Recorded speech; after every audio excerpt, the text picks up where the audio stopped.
El Centro Nacional para Iglesias Integradas de Familias da la bienvenida a Paul Washer con el mensaje, la suficiencia de la Escritura y el Evangelio. Es un gran privilegio estar aquí. Poder compartir, predicar el Evangelio de Jesucristo.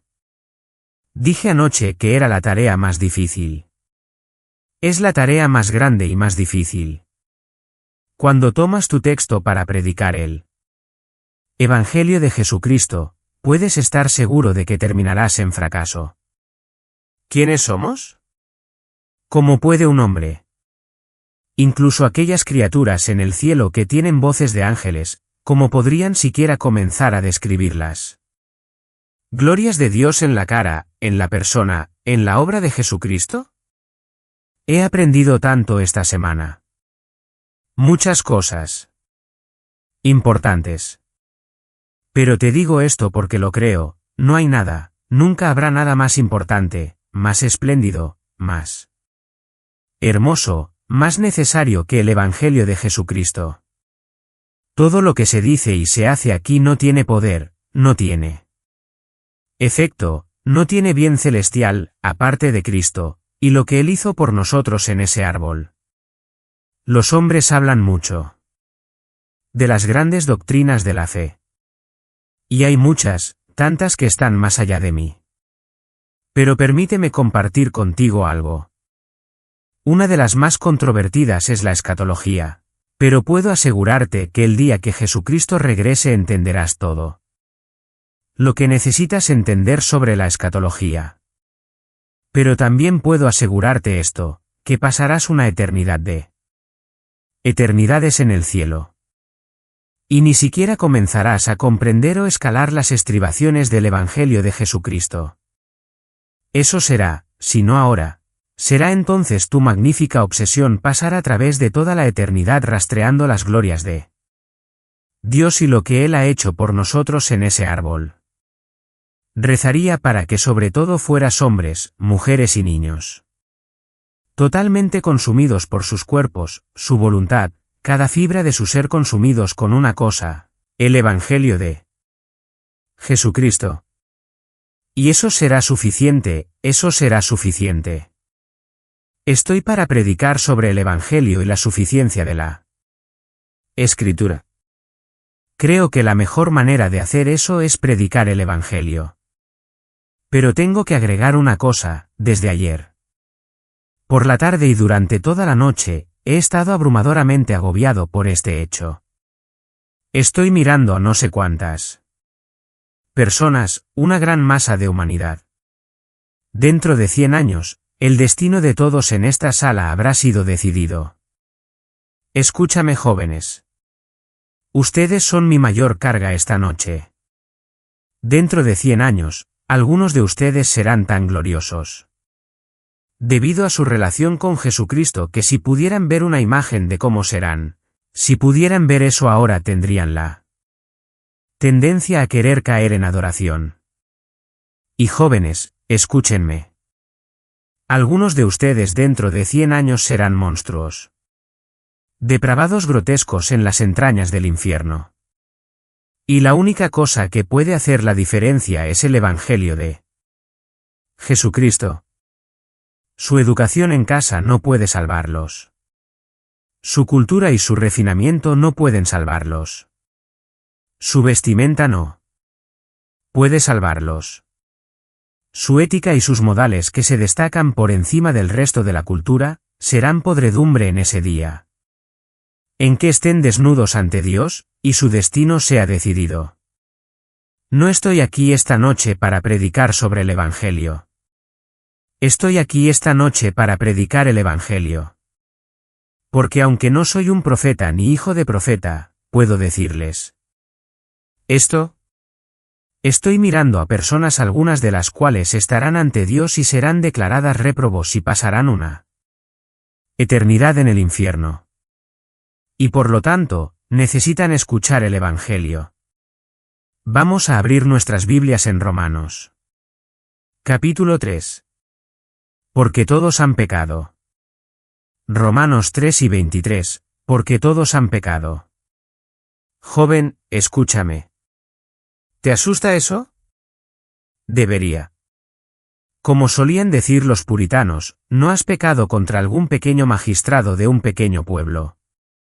Ni siquiera has pecado contra un gran rey de alguna mancomunidad o estado o país. Pero ten presente esto, cuando has pecado contra el Dios de la gloria. Aquel que merece absoluta adoración y alabanza y obediencia. Has despreciado su ley. Has pecado contra él tantas veces que no se puede contar. Incluso en tu corta edad de solo unos pocos años, tus pecados abundan sobre tu cabeza y te tragan. ¿Me entiendes? Deberías estar aterrorizado de que has pecado. Permíteme ponértelo. De esta manera, es imaginar allí en el día de la creación. Dios ordena al sol ponerse en cierto lugar en el cielo y esa gran bola de fuego se inclinó, adoró y obedeció. Dios le dijo a las estrellas que se fijaran alrededor de ese poderoso sol y se movieran en ciertas direcciones y todas se inclinaron y obedecieron. Dios le dijo a los planetas que se movieran a cierta velocidad y que giraran y giraran y giraran y obedecieron y no han dejado de obedecer desde ese día. Dios miró a la tierra y le dijo a las montañas que se levantaran y obedecieron. Le dijo a los valles que se arrojaran y obedecieron. Dios miró al mar bravo y le dijo, llegarás a este lugar y no más allá. Y el mar se inclinó y adoró. Y Dios te mira a ti, joven, y dice, ven. Y tú dices, no, y por lo tanto, toda la creación se levanta contra ti. Y aparte del arrepentimiento y la fe, toda la creación se levantará en ese día y aplaudirá tu condena. Porque Dios, el juez de toda la tierra ha hecho bien contigo. Todos han pecado en contra de Dios, en desafiar su trono, en rechazar su ley, en apretar tu puño en la cara de Dios y sacudirlo con una fuerza que te viene del mismo Dios contra el que te rebelas. Todos han pecado y Él lo ve. No pienses que puedes ocultar un corazón sucio detrás de un hermoso vestido fluido. No pienses, joven, que puedes ocultar un corazón sucio detrás de buenos modales frente a tu Padre. Porque hay un Dios que ve todo lo que eres y todo lo que has hecho. Todos han pecado. Quiero que imagines. Imagina por un momento, trata de gritar con toda tu fuerza lo que significan estas palabras. Ahora vamos por un momento al libro de Génesis capítulo 6 versículo 5. Luego el Señor vio la maldad del hombre que era grande en la tierra, y que cada intención de los pensamientos de su corazón era solo maldad continuamente. Una de las mayores enfermedades hoy en día es que los hombres no están predicando sobre la depravación radical del corazón de los hombres. No es que antes de venir a Cristo fueras básicamente una buena persona que cometió algunos errores morales o cada cierto tiempo pecó o se rebeló. No. Necesitas entender algo. Antes de venir a Cristo no has hecho nada más que rebelarte. Si pudiera sacar tu corazón y nuevamente, permíteme decir esto, voy por ti esta noche, joven.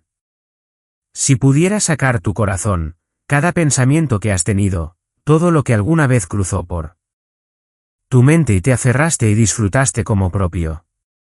Si pudiera sacar cada pensamiento de tu corazón y pudiera ponerlo en un DVD esta noche y pudiera mostrarlo aquí en una tira de película, te aseguro que correrías fuera de este edificio y nunca mostrarías tu cara aquí de nuevo. Porque has pensado cosas tan viles, tan depravadas que ni siquiera podrías compartirlas con tu amigo más cercano.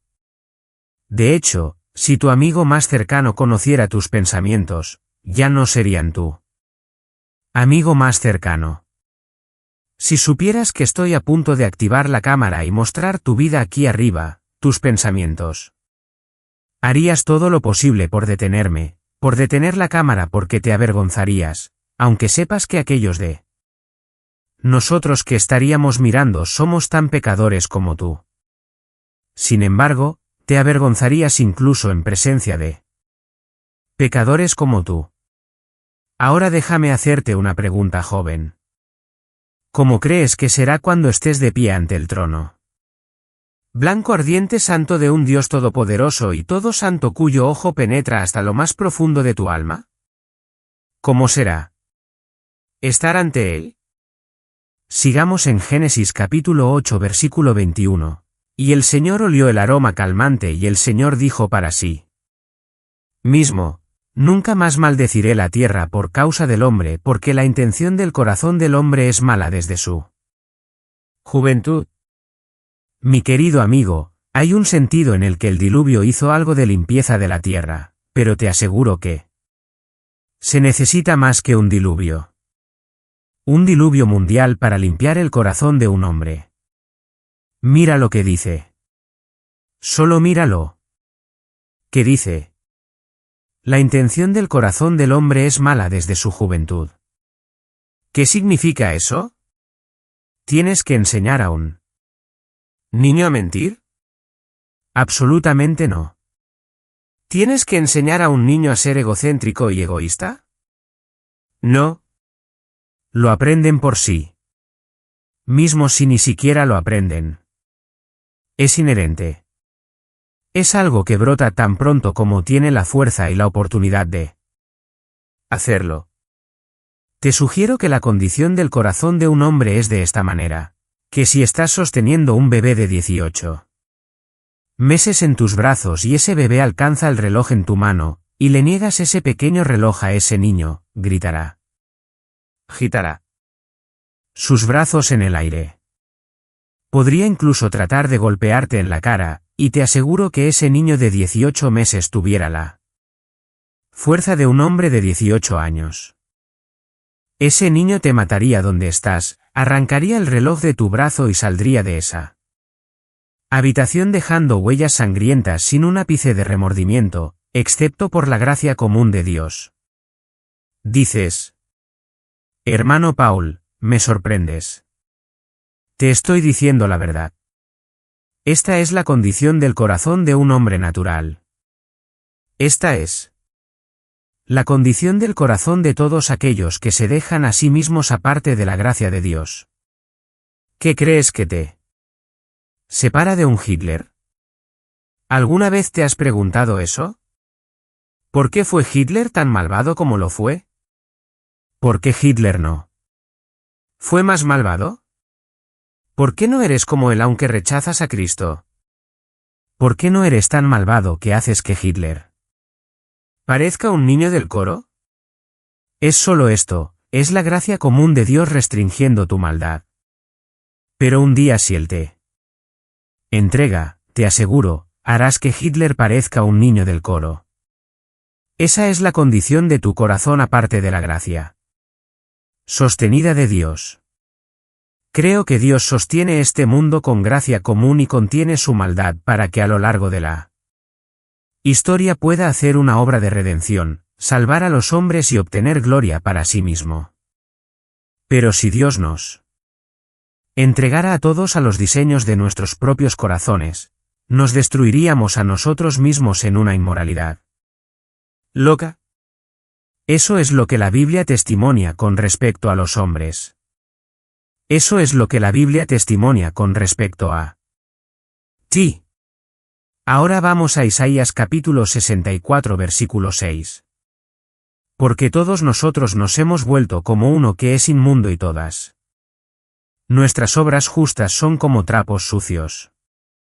Mira ese texto. ¿Qué nos está diciendo?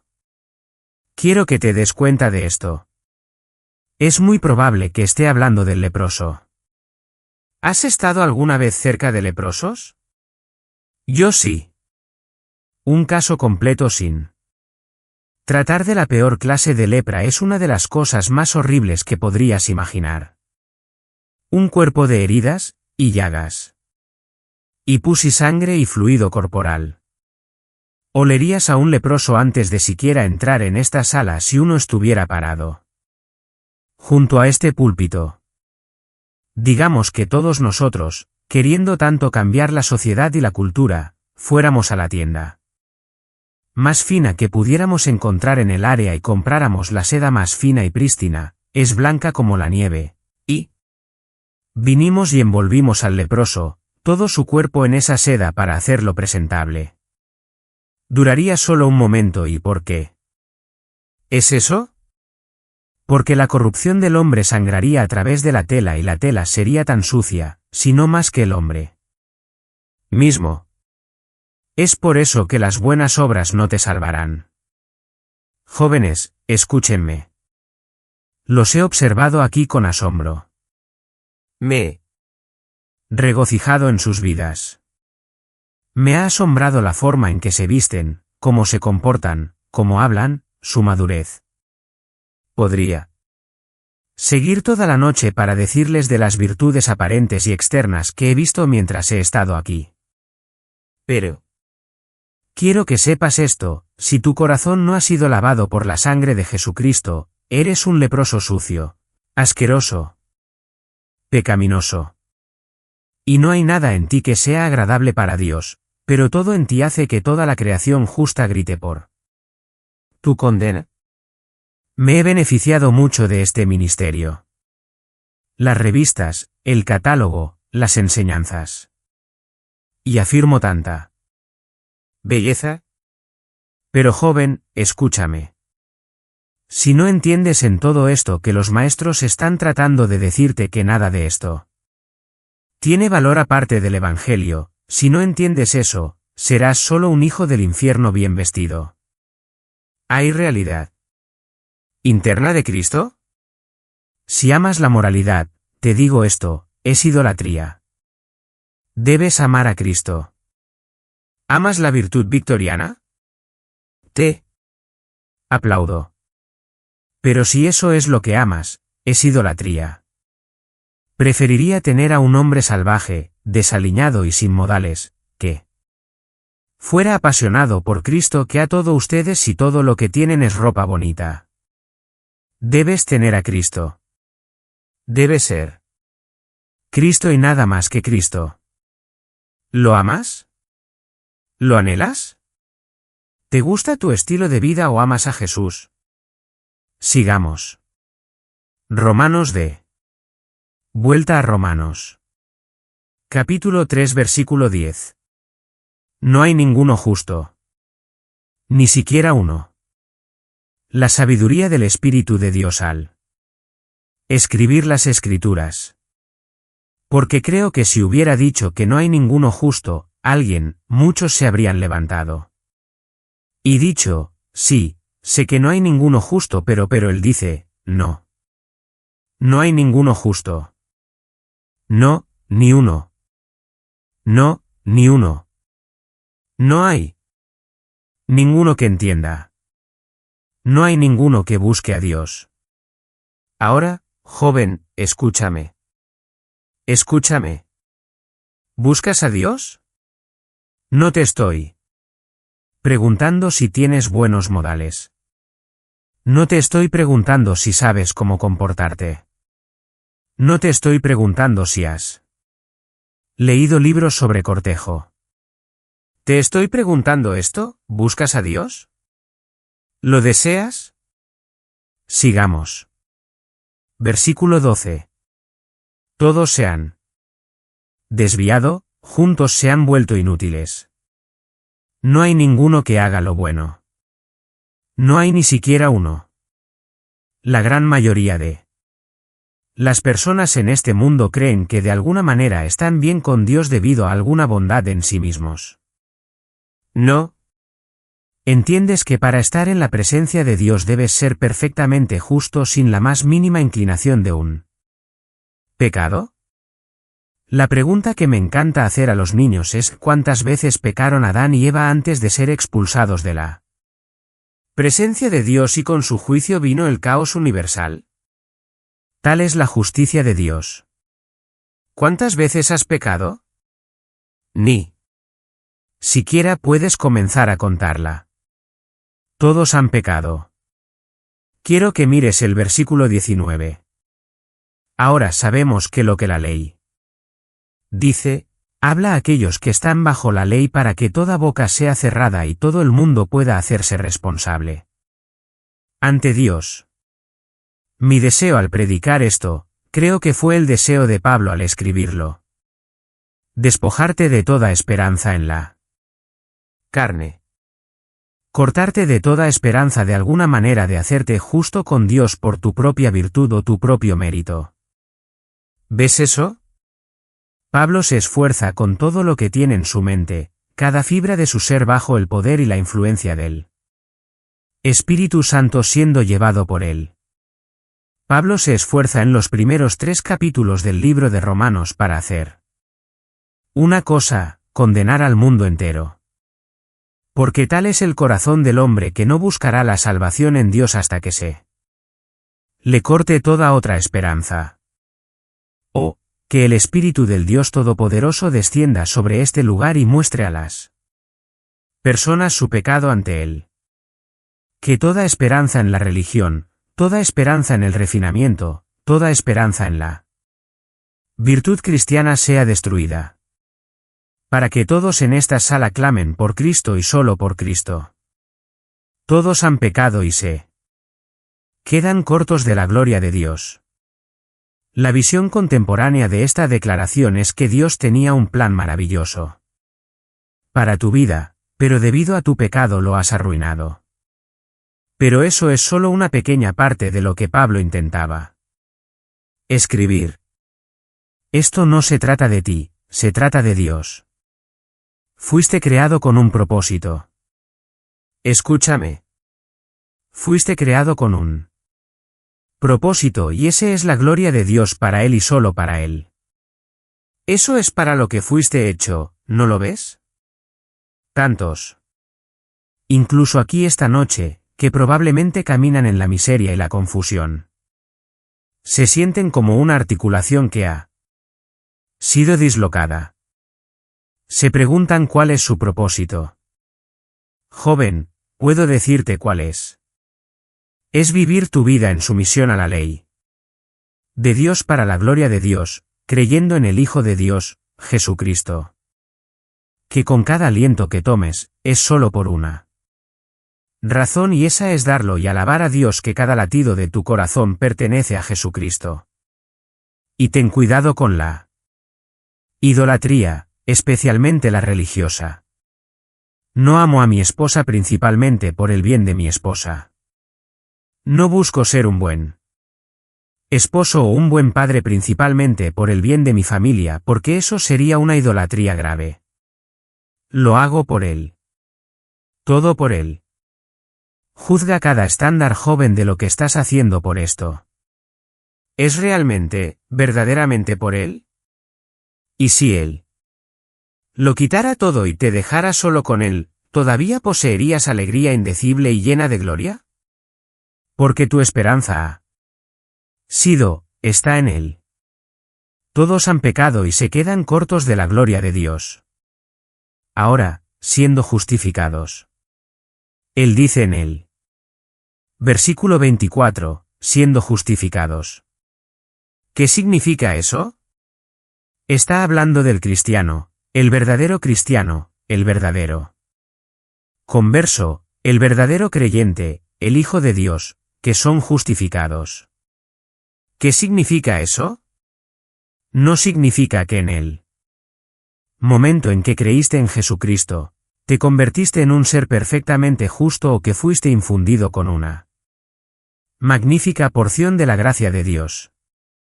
Así que vive un estándar que sería aceptable para él, eso no es lo que significa.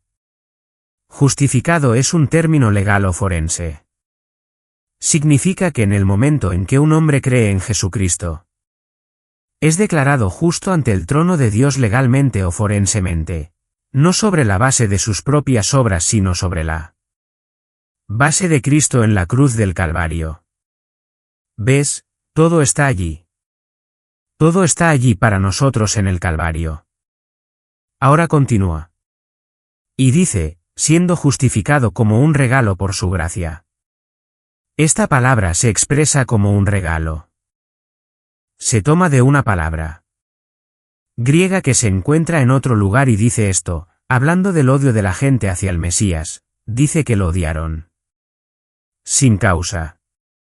Que Cristo nunca le dio a nadie una causa para odiarlo. Aquí significa esto, Dios te declaró justo con él. Aunque no le diste ninguna causa para hacerlo. Pero fue un regalo. Fue por su gracia. La persona que realmente ha llegado a una fe madura en Jesucristo, se maravillan.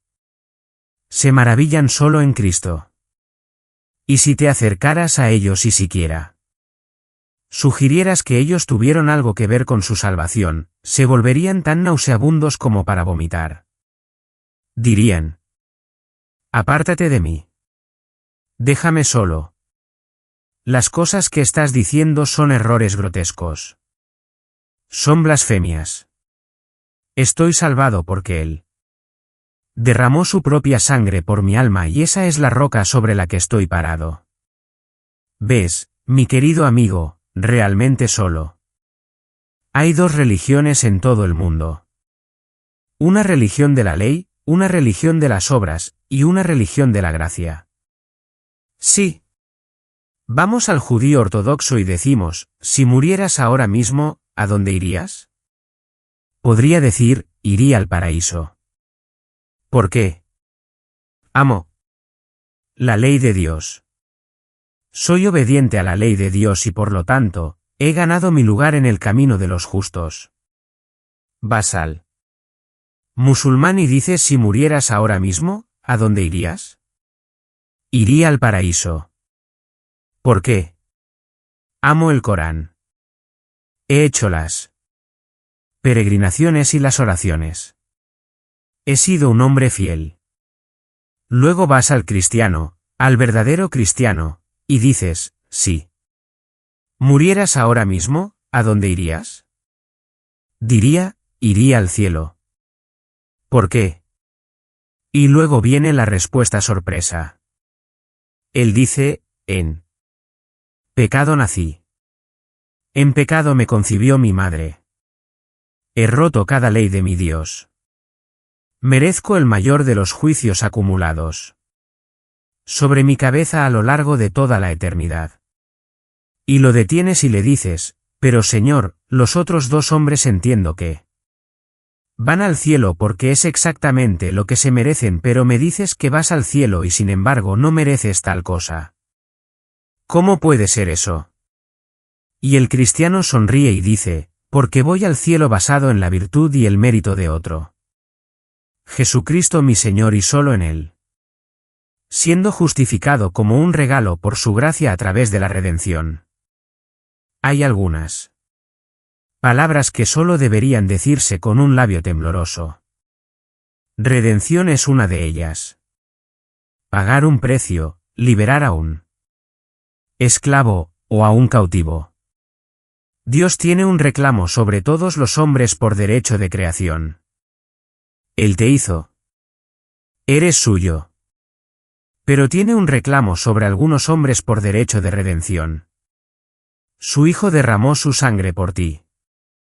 Y es este doble reclamo sobre tu vida lo que debería impulsarte.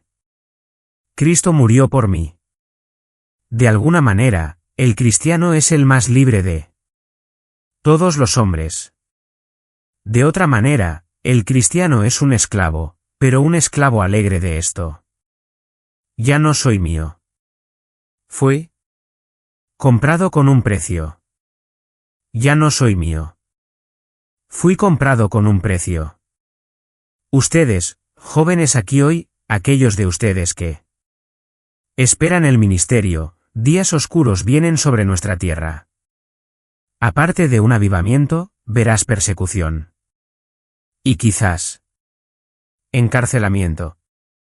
Quizás exilio, quizás muerte. Va a tomar más que emoción por el ministerio para impulsarte.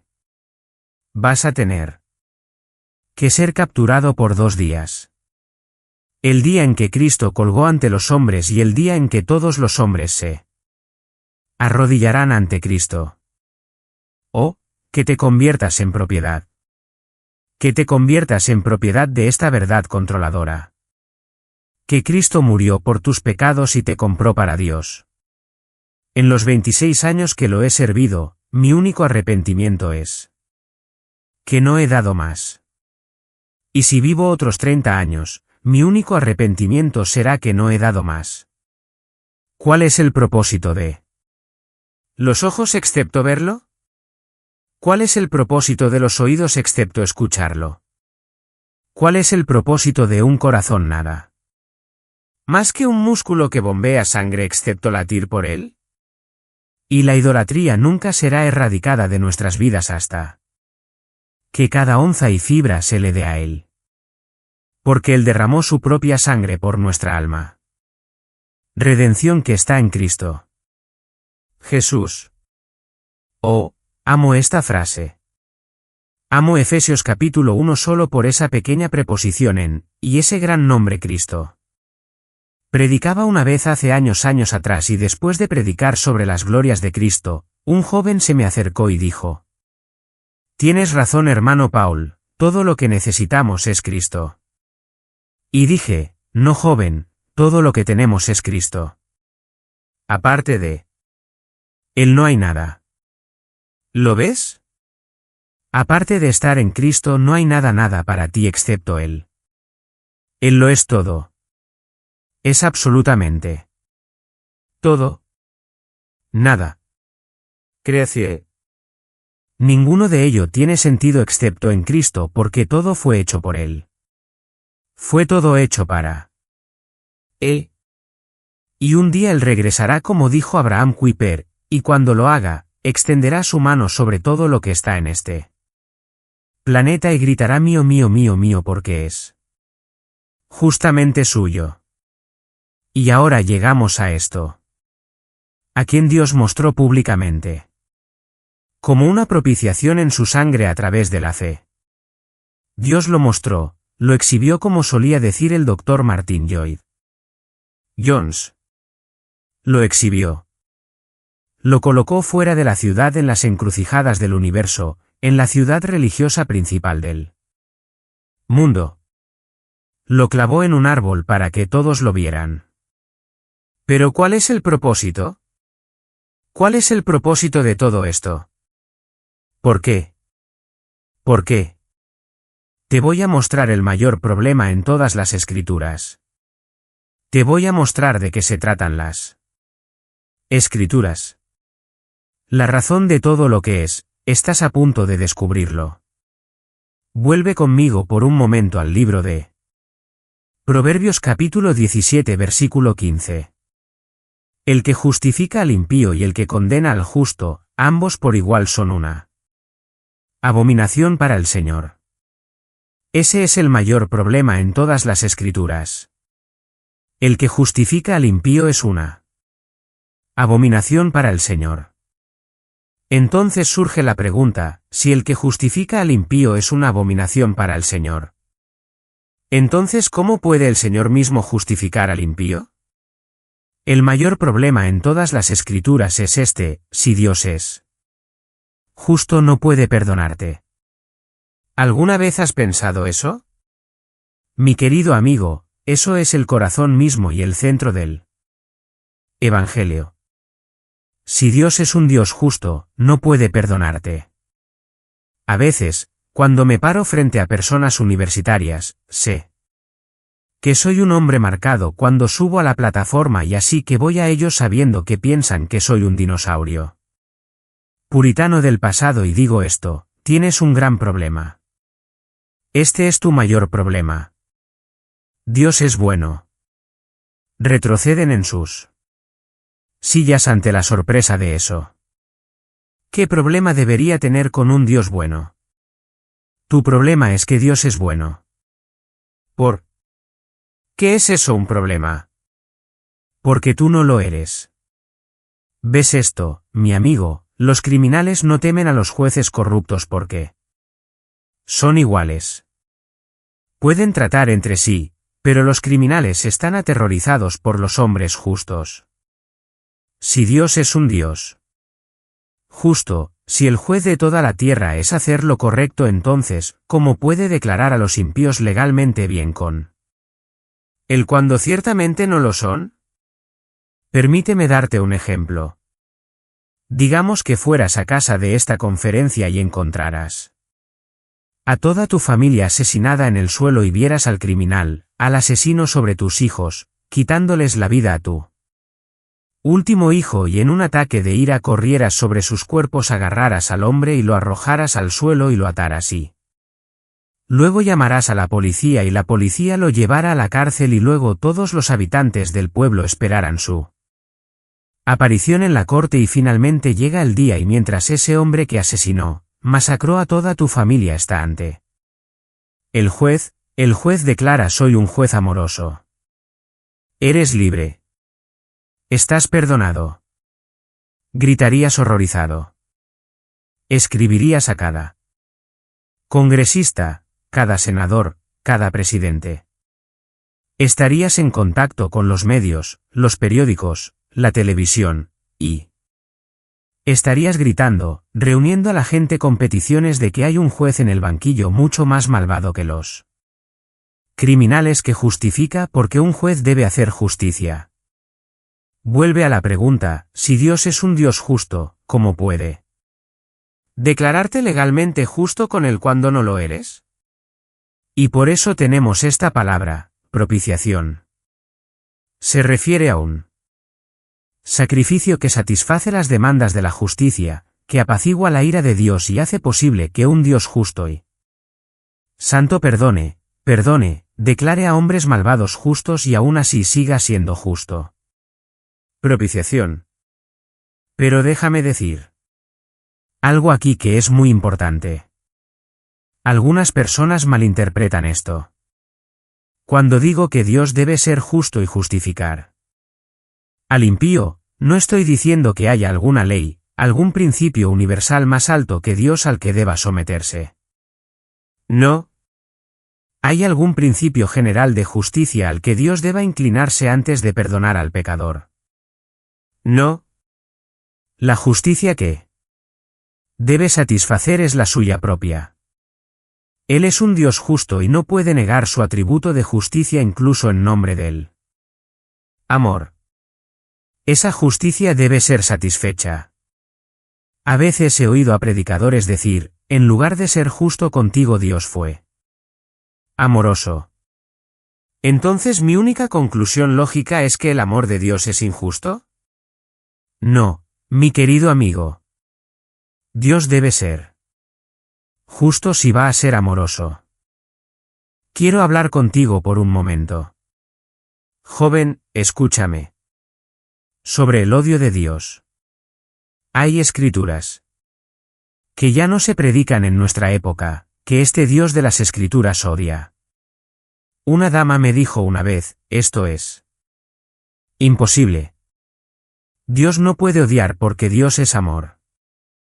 Dije: señora, Dios es amor, por lo tanto debe odiar. ¿Amas a los niños? Debes odiar el aborto, no puedes ser neutral al respecto. ¿Amas a Israel? ¿Amas a los judíos? Entonces no puedes ser apático hacia el holocausto. ¿Amas al africano? Debes odiar la esclavitud. Dios es justo. Dios es bueno.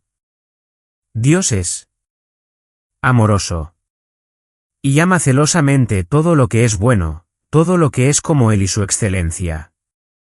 En la misma medida, Dios odia, con un odio santo y justo, todas las formas de maldad. Y Él lo hará, lo ha hecho, lo hará y lo hará nuevamente lidiar con la maldad de este mundo. Y Él lidiará con la maldad de cada hombre, mujer y niño que escucha mi voz esta noche. Lo hará ya sea a través de la cruz de Cristo o a través de tu condenación en el infierno, pero Él lidiará con tu maldad. Ahora eso es el lado oscuro necesario del Evangelio. ¿Por qué predico de esa manera? Te diré por qué. Por tu bien y por la gloria de Dios. Déjame hacerte una pregunta. ¿Dónde se fueron todas las estrellas esta tarde? ¿Vino algún gigante cósmico y las puso todas en una canasta y las llevó al otro lado del mundo? ¿Dónde se fueron? No fueron a ninguna parte. ¿Por qué no pudimos verlas? Debido a la luz. Debido al sol mayor no pudimos verlas. Pero cuando la noche es negra como el alquitrán sin una luminaria que compita, entonces las estrellas se pueden ver en su mayor gloria. Predico la oscuridad de los hombres porque es verdad. Predico la oscuridad de los hombres por el bien de los hombres. Deben escucharlo. Pero predico la oscuridad de los hombres porque sirve como telón de fondo para hacer que la gracia de Dios, la cruz de Cristo y la salvación allí encontrada sean absolutamente gloriosas. Me preocupo por tu alma, pero tengo que admitir que tengo un mayor cuidado. Y es la gloria de Cristo y su Evangelio. Vamos a mirar eso por un momento. Quiero que vayas a 2 Corintios capítulo 5 versículo 21. Él hizo al que no conoció pecado, pecado por nosotros para que nosotros pudiéramos ser la justicia de Dios en él. Ahora esto es extremadamente importante. Por favor escucha. Mi querido amigo. Podrías pasar una eternidad solo estudiando, considerando un aspecto de la persona de Jesucristo. Hay suficiente en una línea del Evangelio de Juan para impulsarte a lo largo de toda la eternidad con una pasión y un corazón palpitante por Hay una cosa que me asombra en particular. Es su impecabilidad como hombre.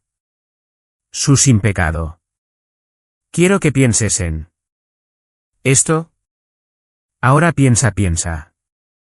Nunca ha habido ni un solo momento, ni siquiera una fracción de momento, nunca una vez has amado a Dios como Él debe ser amado. Ni una vez. Nunca hubo un momento en que Cristo no amara a Dios como Dios merece.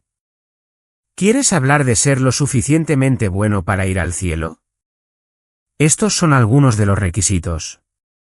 Si planeas hacer eso basado en tu propia virtud y mérito, entiende esto, requeriría que amaras a Dios como Dios debe ser amado cada momento despierto sin excepción desde la cuna hasta la tumba. Nunca lo has hecho ni una sola vez.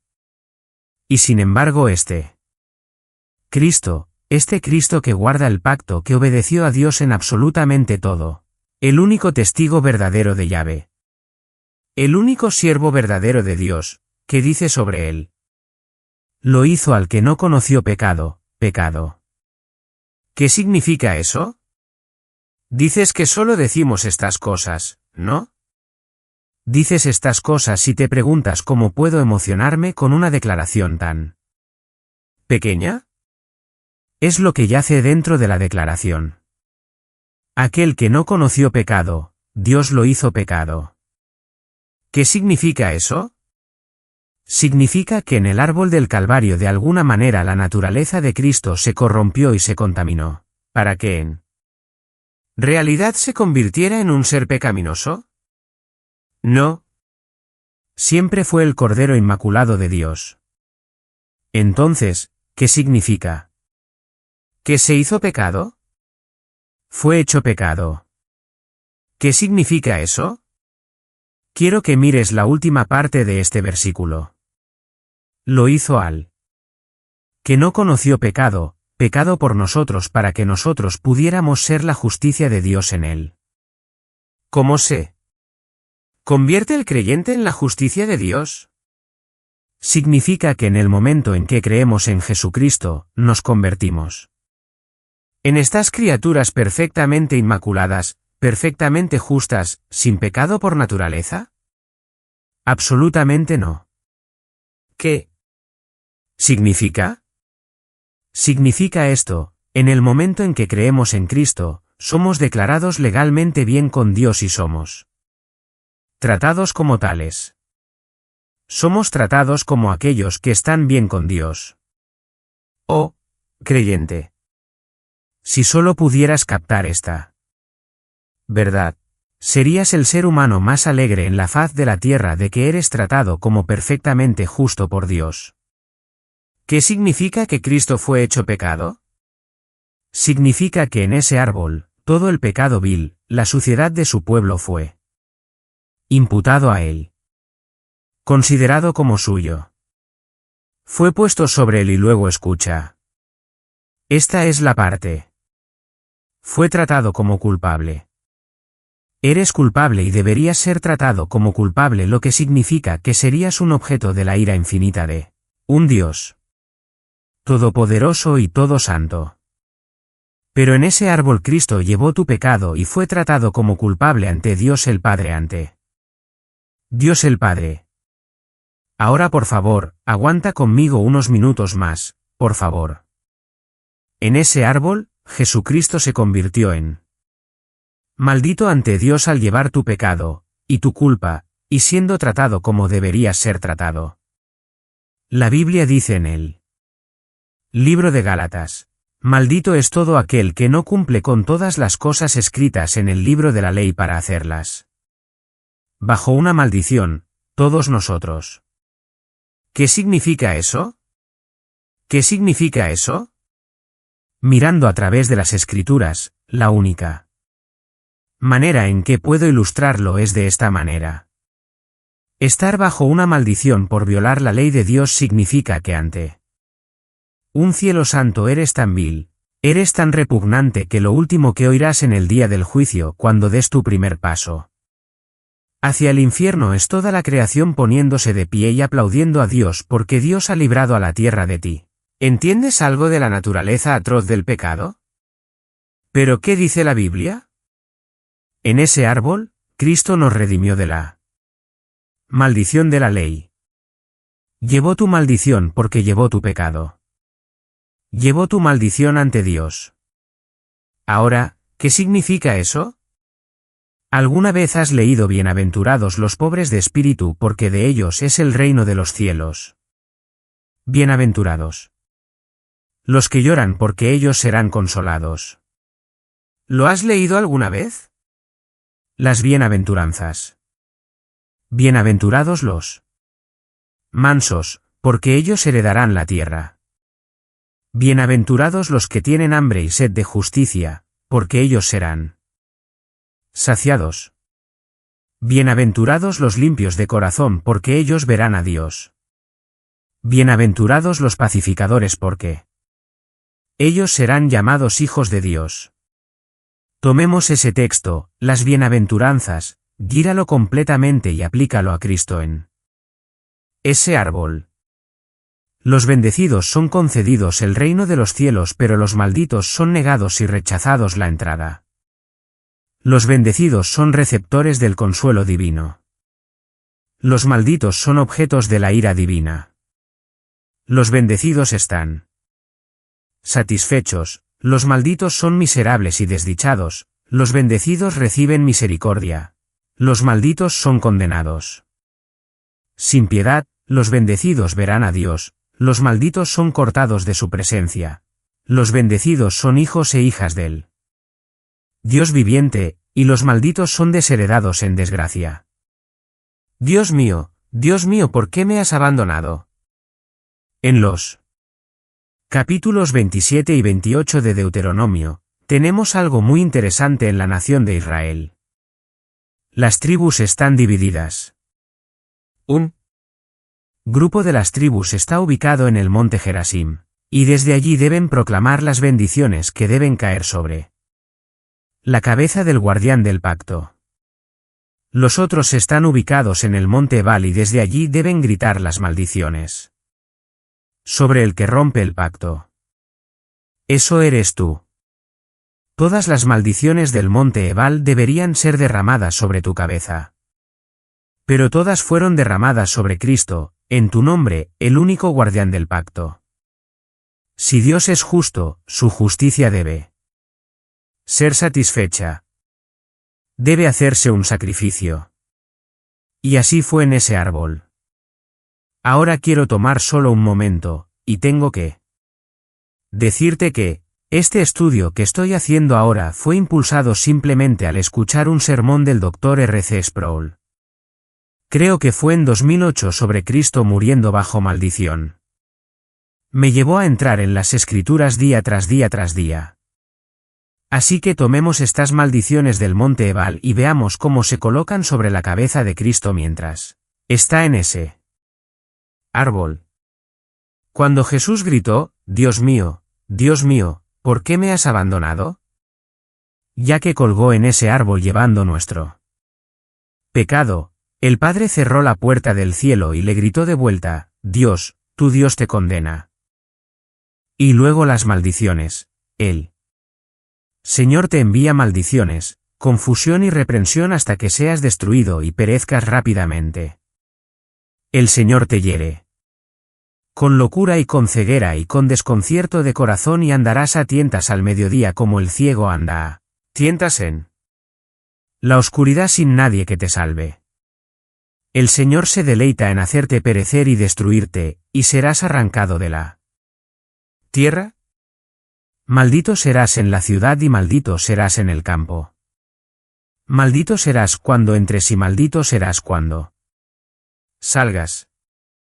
Los cielos que están sobre tu cabeza serán de bronce, y la tierra que está bajo ti será de hierro. Serás un proverbio y un escarnio y una ramera entre los pueblos. Que todas estas maldiciones vengan sobre ti y te persigan y te alcancen hasta que seas destruido porque no obedeciste al Señor tu Dios guardando sus mandamientos y sus estatutos, que Él te mandó. Esto debería ser tuyo. Esto debería ser tu destino. Esto debería ser tu último aliento. Pero en ese árbol, Jesucristo llevó los pecados de su pueblo y sufrió la maldición de un Dios justo en su nombre. A medida que Cristo llevó nuestros pecados en el Calvario, continuemos. Fue maldito como un hombre que hace un ídolo y lo establece en secreto. Fue maldito como uno que deshonra a su padre o madre, que mueve la marca del límite de su vecino, o engaña a una persona ciega en el camino. Fue maldito como uno que distorsiona la justicia a un extranjero, un huérfano, una viuda. Fue maldito como uno que es culpable de todo tipo de inmoralidad y perversión, que hiere a su vecino en secreto o acepta un soborno para derribar al inocente. Fue maldito como uno que no confirma las palabras de la ley haciéndolas. El sabio de Proverbios dice esto, como un gorrión en su vuelo, como una golondrina en su vuelo. Así una maldición sin causa no se posa. No había ninguna causa para que una maldición se posara sobre Cristo porque Él era de hecho el único guardián del pacto obediente. Pero en ese árbol, llevó los pecados de su pueblo y la maldición de Dios se posó sobre él. El libro de Romanos dice, que bendecido es aquel cuya transgresión es perdonada, cuyo pecado está cubierto. Qué bendecido es él. Hombre a quien el Señor no imputa iniquidad, y en cuyo espíritu no hay engaño. Sin embargo, en la cruz, el pecado imputado a Cristo fue expuesto ante Dios y el anfitrión de los cielos. Fue exhibido ante los hombres y hecho un espectáculo para ángeles y demonios por igual. Las transgresiones que llevó no fueron perdonadas y los pecados que cargó no fueron cubiertos. Si se considera bendecido a un hombre porque la iniquidad no se le imputa, entonces Cristo fue maldito más allá de toda medida porque la iniquidad de todos nosotros fue imputada a él. Fue tratado como el que rompe el pacto.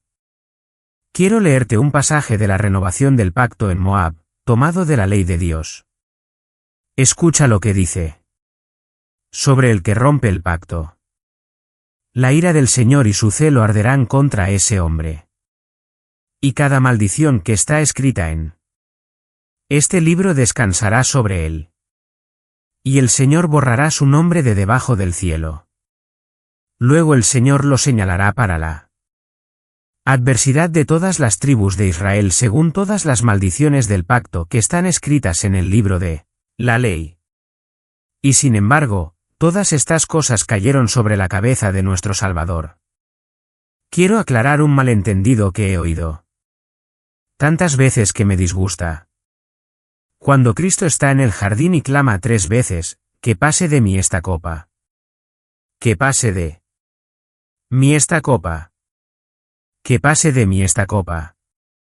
Incluso he oído a predicadores decir que esa copa era el dolor que le infligiría el mismo diablo. Y eso hizo que Cristo temblara. He oído a otros hombres decir que Cristo miró hacia adelante al sufrimiento que le infligirían los soldados romanos. Que lo golpearían sin misericordia. Que lo dejarían sin agua. Que le quitarían la ropa y lo dejarían en vergüenza. Que se burlarían de él.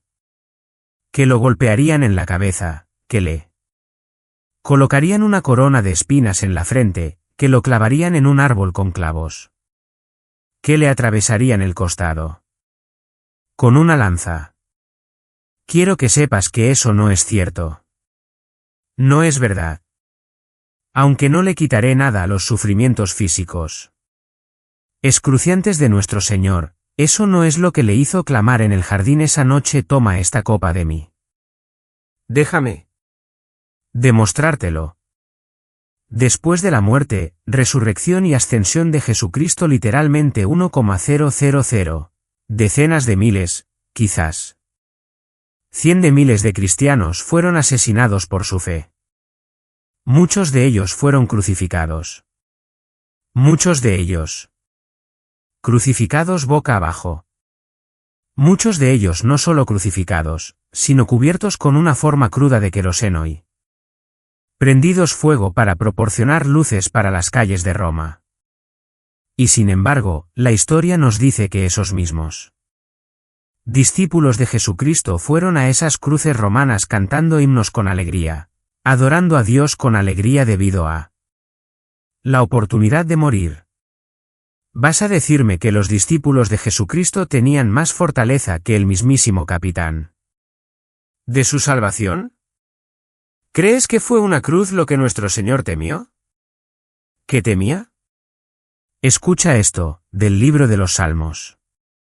Porque una copa está en la mano del Señor y el vino espumea. Está bien mezclado y Él lo vierte. Seguramente todos los malvados de la tierra deben drenar y beber sus pozos. Jeremías, porque así dice el Señor, el Dios de Israel me dice a mí: toma esta copa del vino de la ira de mi mano y haz que todas las naciones a las que te envío la beban. Beberán y tambalearán y enloquecerán. ¿Qué había en la copa? La ira del Dios Todopoderoso estaba en la copa. Estaba enseñando hace años en Europa y entré en un seminario germánico buscando algo para leer. Tuve un descanso y estaba buscando por todas partes. No leo alemán. Finalmente, encontré un libro en inglés, La Cruz de Cristo. No era el de John Stott, era otro. Y. Lo abrí y empecé a hojearlo y esto es lo que decía el hombre. Dijo: Dios Padre miró hacia abajo a los sufrimientos de su Hijo, los sufrimientos que le infligieron los soldados romanos, y consideró eso como pago por nuestro pecado. Eso es herejía. Nuevamente, aunque los sufrimientos físicos de Cristo eran necesarios porque tenía que ser una cruz sangrienta, la sangre tenía que ser derramada. Quiero que entiendas esto. Nuestros pecados fueron expiados. Porque en ese árbol, nuestros pecados fueron imputados al Hijo de Dios y toda la ira de un Dios santo y justo que debería caer sobre nosotros cayó sobre él y lo aplastó. ¿Nunca has leído pero a Yahvé le agradó aplastarlo? Quiero que imagines por un momento una presa conteniendo una gran cantidad de agua. Digamos, por el bien de mostrar el poder de ella, 10,000 millas de altura y 10,000 millas de ancho y llena hasta el borde con agua y abajo está tu pequeño pueblo a Solo 1/8 de milla de distancia. Y luego de repente en una fracción de segundo esa presa se quita. Se rompe con un trueno estremecedor y miras hacia arriba el agua corriendo hacia tu pueblo, vas a ser destruido. El más rápido no puede escapar de ella. El nadador más fuerte no puede resistir la corriente. Vas a morir y nadie volverá a encontrarte nunca. Pero justo antes de que el agua alcance la frontera del pueblo, la tierra se abre y se traga todo hacia abajo para que ni una gota de agua quede para salpicar tu pantalón. Así hizo Cristo en ese árbol abriéndose a sí mismo y tragándosela. Justicia de Dios contra toda nuestra iniquidad. Y bebió cada gota para que no quede ni una mancha ni un punto para él. Creyente, para aquellos que han clamado roca de los siglos, rómpeme. ¿Puedo esconderme en ti? Imagina por un momento una piedra de molino 10,000 libras de fuerza y otra piedra de molino arriba de ella y ambas girando en sentido contrario una a la otra. Y tomas un pequeño grano de trigo, y lo tiras en medio de ellas. Solo dura un segundo. Las entrañas aplastadas bajo la poderosa fuerza, el peso poderoso explotando la cáscara exterior, y sale por el otro lado y no queda nada ni siquiera para ver. Así soportó Cristo la ira de Dios. ¿Que salva al hombre? ¿Que impulsa al hombre? Es una visión celestial de conocer su iniquidad, y saber lo que Cristo hizo. Es una realidad ineludible que te impulsará a través de la selva, y a través del fuego, y a través de la prisión, y a través del escarnio, y a través de batalla, tras batalla, tras batalla. No es que seas un hombre valiente. Es solo un judío, o un cautivo de lo que Dios ha hecho por ti en Cristo. Este es el poder del Evangelio. Quiero llevar esto a su fin con mi escritor favorito de todos, John Flavel. Oh, si solo pudiera conocer una fracción de lo que él sabía sobre Cristo. Compra sus volúmenes. Léelos. Especialmente el volumen 1. Voy a darte el trato del Padre. Eso es lo que he llamado. Es una cosa que hizo Flavel. Es una conversación entre el Padre y el Hijo sobre la salvación del pueblo de Dios. El Padre habla. Bueno, primero, Flavel dice esto. Aquí puedes suponer que el Padre dice, cuando conduce su trato con Cristo por ti. El Padre, mi Hijo, aquí hay un grupo de almas miserables pobres que se han arruinado por completo y ahora yacen abiertas a mi justicia. La justicia exige satisfacción por ellos o se satisfará a sí misma en la ruina eterna de ellos. ¿Ves lo que estoy diciendo? Joven, escúchame. Si esto se tratara solo de que obtuvieras lo mejor de esta vida presente, no estaría aquí esta noche. Estaría haciendo algo más importante. Esto se trata de la eternidad. ¿Me entiendes?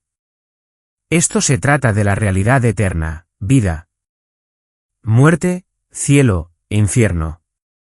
¿No te das cuenta de que aparte de la cobertura, aparte de la sangre de Jesucristo, estás completamente arruinado?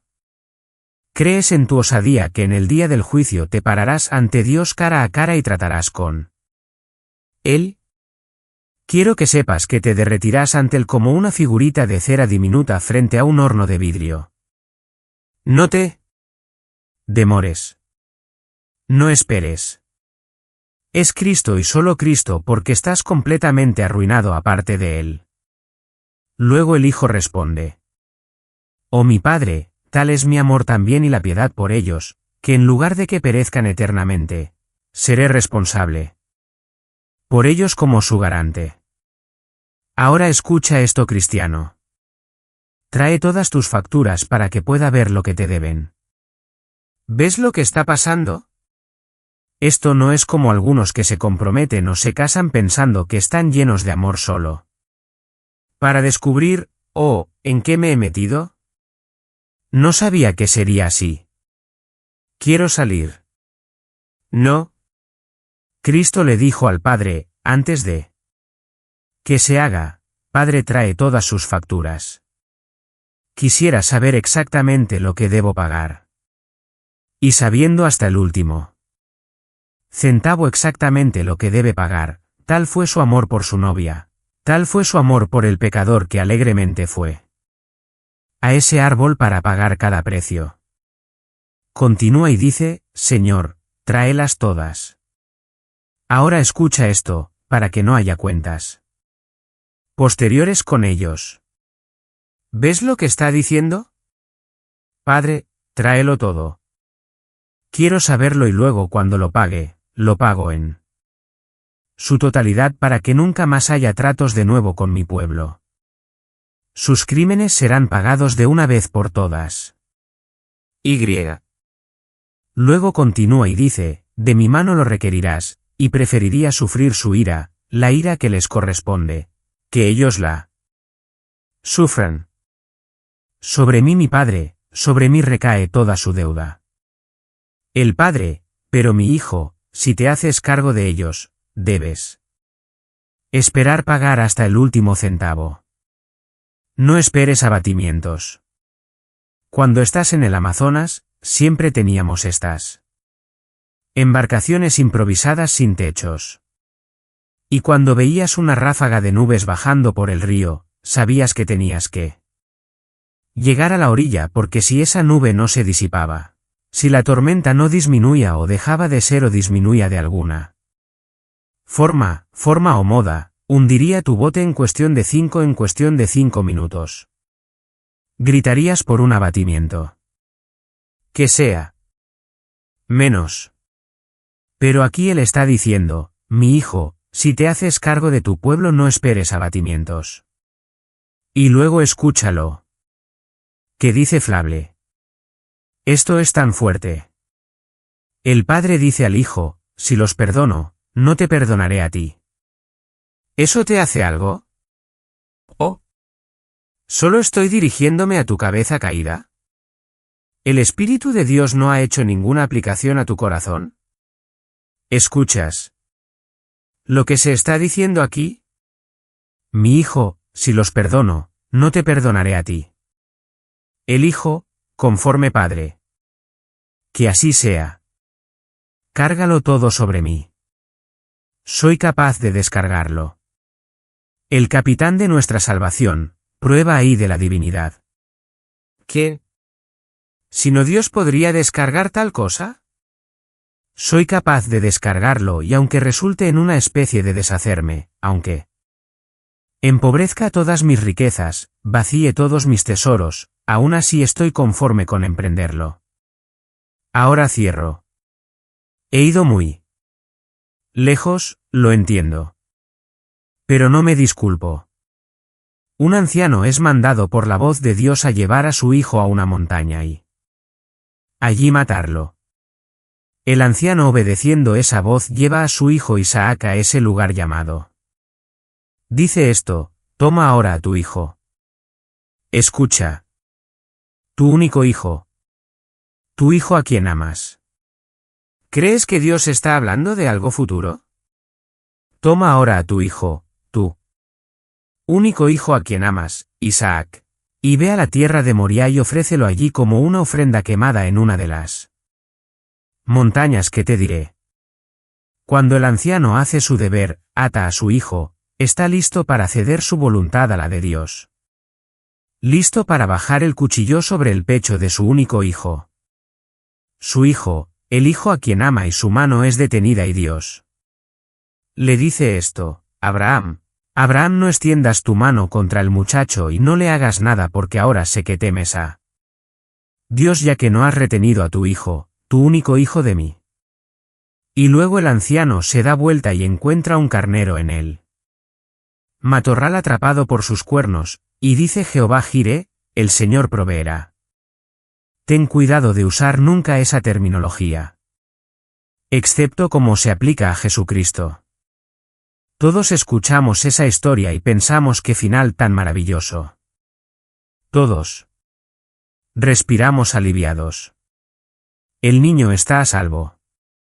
Qué hermoso final para la historia. No fue el final de la historia. Fue intermedio. Cuando se abren las cortinas nuevamente, varias generaciones después, se abren al Hijo de Dios. El Hijo de Dios. Su único Hijo. A quien él amaba colgando de un árbol. No hay carnero en el matorral. No hay sustituto para tomar su lugar porque él es el sustituto. Y el Padre pone su mano sobre la frente de su Hijo. Toma el cuchillo de Abraham. Y. Lo hunde en su pecho y mata a su único hijo engendrado.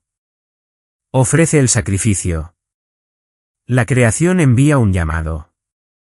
Ofrece el sacrificio, una vida para pagar por todos ellos. Ofrece el sacrificio. El inocente debe ser sacrificado. Ofrece el sacrificio. Trae al hombre de vuelta a Dios de nuevo. Él murió. Él murió. ¿Quieres una visión celestial? ¿Quieres algo de motivación para impulsarte a una mayor piedad? ¿Quieres algo que te acerque a Dios? Esto es todo lo que obtienes y todo lo que obtienes al mismo tiempo. Es Él. Él murió pero no se quedó muerto. Al tercer día, resucitó de entre los muertos. Luego ascendió a la diestra de la majestad en las alturas donde se sienta en gloria, reinando ahora como Rey de Reyes y Señor de Señores. Y su evangelio se está predicando a todas las naciones y Dios manda a todos los hombres en todas partes que la gente en todos los lugares debe arrepentirse y creer en el evangelio. No te estoy pidiendo que te arrepientas. No te estoy rogando que creas. Te estoy mandando por la autoridad de Dios que hagas ambas cosas, que te arrepientas, que te alejes de tu pecado, que te arrojes sobre Cristo y solo sobre Cristo. Y luego te aconsejo esto, si realmente has creído para la salvación, la evidencia será una obra continua de santificación para que, poco a poco a medida que luchas contra el pecado, habrá progreso. Crecerás en semejanza a Cristo y conocerás su presencia. Este es el Evangelio. No daré ninguna invitación, ninguna canción, ningún levantamiento de manos. Pero te prometo esto. Son las 10 en punto. Me quedaré aquí hasta mañana por la noche a la misma hora para aconsejar a cualquiera que esté preocupado en su alma. Tenemos hombres aquí. Niño, si estás preocupado, ve a tu padre. Padre, si no puedes ayudar a tu hijo, tráelo aquí. El valor de un alma. Por la gloria de Dios, joven, por favor, te ruego. No confíes en tus trampas, tu educación, tu refinamiento, tu educación en casa, tus modales. Se acabó. Confía en Cristo. Arrójate sobre Cristo.